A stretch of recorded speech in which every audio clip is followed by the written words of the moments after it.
हरि ओम। श्रीमन्नारायण नारायण नारायण, श्रीमन्नारायण नारायण नारायण। जो नारायण नाम जपत है, पाप होते बक छारायण। श्रीमन्नारायण नारायण नारायण, बद्री नारायण नारायण नारायण, लक्ष्मी नारायण नारायण नारायण। जय श्री कृष्ण। आज मैं इस वीडियो में 25वां और 26वां अध्याय कार्तिक मास के महात्म्य का लेकर के आई हूँ। आप लोगों को हमारा वीडियो अच्छा लग रहा हो तो प्लीज़ ज़रूर सब्सक्राइब कर लीजिए, बेल आइकन प्रेस करके, और कमेंट ज़रूर कीजिए। 25वां अध्याय। इतनी कथा सुनकर सत्यभामा से श्री कृष्ण ने कहा, हे प्रिय, आज पृथु ने जब नारद जी के श्री मुख से कार्तिक मास की वार्ता सुन ली तो वे अति प्रसन्न हुए। उन्होंने नारद जी का भली प्रकार पूजन किया और उनको विदा किया। हे सत्यभामा, यही कारण है कि कार्तिक मास और माघ मास मुझे अति प्रिय है। एकादशी व्रत मुझे अति प्रिय है। तुलसी मुझे अति प्रिय है। द्वारका मेरा प्रिय क्षेत्र है। जो भी प्राणी जितेंद्रिय रहकर इसका सेवन करते हैं वह निश्चय ही मुझको प्राप्त होते हैं। उसे कोई भी पाप नहीं सताता है। तब सत्यभामा ने कहा, हे नाथ, आधे पुण्य प्राप्त करने से कालिहा तर गई तो आश्चर्यजनक है कि आप मुझे यह बताएं कि पराया किया हुआ पुण्य देने से मिल जाता है या बिना दिए भी हुआ, सो आप मुझसे कहो। भगवान श्री कृष्ण ने कहा कि जिस प्रकार बिना दिए हुए पाप और पुण्य प्राप्त होते हैं, उस कर्म को सुनो। सतयुग में, त्रेता और द्वापर में देश, गांव और कुल सभी पाप पुण्य के भागी होते हैं, मगर कलयुग में प्राणी को अपना किया हुआ ही स्वयं भोगना पड़ता है। संसर्ग द्वारा भी पाप पुण्य एक दूसरे को प्राप्त होते हैं। इस तरह एक जगह बैठने से, विषय करने से और विवाह संबंध से, एक पात्र में भोजन करने से संसर्ग हुआ करता है। विद्या देने से, यज्ञ कराने से, एक पंक्ति में भोजन करने से, ब्राह्मण करने से प्राणी को चौथाई अंश प्राप्त होता है। देखने से अथवा मनन करने से 100वां भाग प्राप्त होता है। परनिंदा, चुगली, धिक्कार आदि के करने से प्राणी अपना पुण्य देकर उसके पाप ग्रहण करता है। स्त्री, सेवक या शिष्य के अतिरिक्त यदि बिना धन दिए सेवा ग्रहण की जाए तो वह पुण्य चला जाता है। एक पंक्ति में बैठा प्राणी के साथ जो दुभांति करता है उसका पुण्य क्षीण हो जाता है। जो संध्या पूजन आदि करते हुए प्राणी को छू लेता है वह अपने पुण्य गंवाता है। धर्म के नाम पर जो धन मांगता है उसका फल दानी पाता है।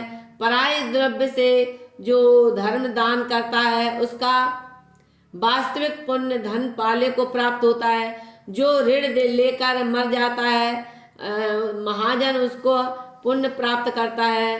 गुरु, शिक्षक आदि शिष्य के पुण्य को पाते हैं। राजा प्रजा के पाप पुण्य का भागी होता है। गुरु शिष्य के, पति भार्या के, पिता पुत्र के पाप पुण्य का भागी होता है। पतिव्रता स्त्री पति के पाप पुण्य के आधे भाग को पाती है। सेवक के हाथ से दान दिलाने वाले का अंश से अंश सेवक को मिलता है। मालिक नौकर के पाप पुण्य को पाता है, परंतु कलयुग में यह नियम लागू नहीं है। कली काल में कर्ता ही भोगता है। इसका एक अति प्राचीन पवित्र इतिहास है। 26वां अध्याय। श्री कृष्ण बोले, किसी समय उज्जैन में धनेश्वर नामक एक ब्राह्मण रहता था। वह धर्म से विमुख, पापी और दुष्ट बुद्धि का था। वह इस कम्मल चंवर का व्यापार करता था। झूठ बोलता, चोरी, सुरा और वेश्या से अनुरक्त रखता था। व्यापार कार्य में रत एक दिन धनेश्वर महेशमतीपुरी गया। वहां वह एक महीने रहा और कार्तिक मास था। उस समय निदान कार्तिक स्नान करने वाले को देखता रहता। उससे नर्मदा तट पर एक तपस्वी ब्राह्मण को देखा। विष्णु भक्तों को विष्णु की भक्ति पूजन करते देखा। उसने चलते चलते हरि नाम तथा हरि कथा को सुना। उसने कार्तिक मास के उद्यापनों को भी संपन्न होते देखा। जागरण, दीपदान, कीर्तन आदि भी देखे। उसने त्रिपुर दैत्य के तीनों पूर्व जलाए जाने वाले महादेव जी के भक्तों द्वारा मनाए गए उत्सवों को भी देखा। वह इन धर्म कार्यों को देखता हुआ घूम ही रहा था कि उसे नाग ने डस लिया। उस धनेश्वर को पृथ्वी पर पड़ा देखकर भक्तजनों ने उसकी सेवा की। उसके गले में तुलसी तथा गंगा जल को डाला। धनेश्वर जब मर गया तो यमदूत उसे यातना देते हुए यम के पास ले गए।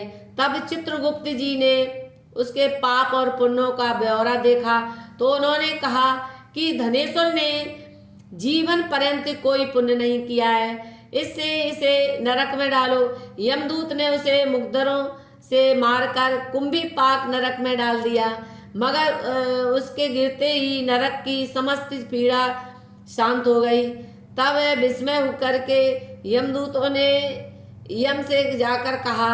यम ने तब विचार किया। किसी समय नारद जी आए। यम की बात को सुनकर नारद जी बोले, हे यम, धनेश्वर चाहे कितना भी पापी क्यों न हो, उसने अंतिम दिन में एक समय पर्यंत कार्तिक सेवियों का संग किया।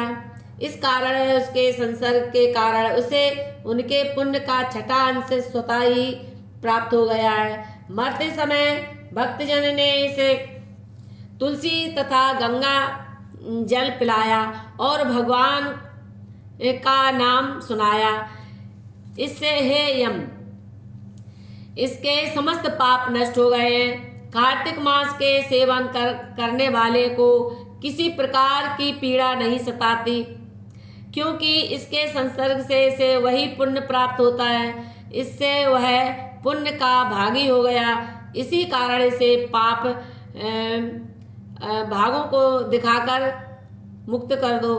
नारद जी के वचन सुनकर यम ने धनेश्वर को नरक दिखाने के लिए पुनः बुलाया। इस तरह से ये 26वां अध्याय समाप्त हुआ।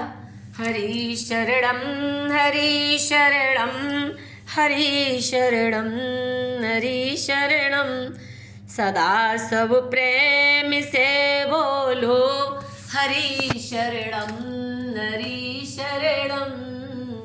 यही उपदेश द्रौपदी को दिया था श्याम सुंदर ने, निकाला शब्द साड़ी से हरि शरणम हरि शरणम, सदा सब प्रेम से बोलो हरि शरणम।